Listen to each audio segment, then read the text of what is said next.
আমরা তো এটা প্রতিনিয়ত খেলা দেখি, খেলা একটা আমাদের হৃদয়ে একটা গেঁথে গেছে আর কি। সো বাংলাদেশ টিম আস্তে আস্তে যে অধপতন হচ্ছে, এটা আসলে নিজেকে মানে নিতে পারতেছি না আর কি। দর্শক উপস্থিতি কিছুটা কম হওয়ার কারণ হলো ইদানিং বাংলাদেশের ম্যাচগুলো একটু হচ্ছে, জিততে পারছে না, সহজ ম্যাচগুলো লস করার কারণে হয়তো কিছুটা আগ্রহ হারিয়েছে দর্শকের।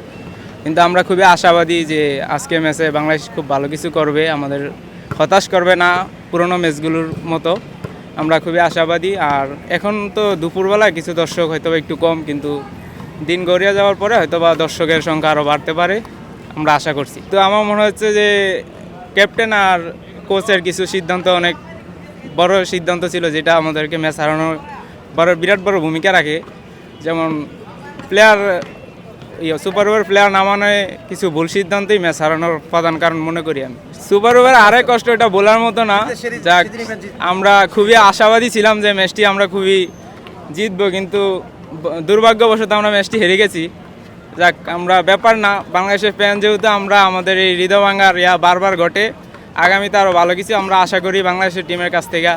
একটা কথা আছে যে দেশের প্রতি একটা দেশের প্লেয়ারের অবশ্যই একটা টান আছে।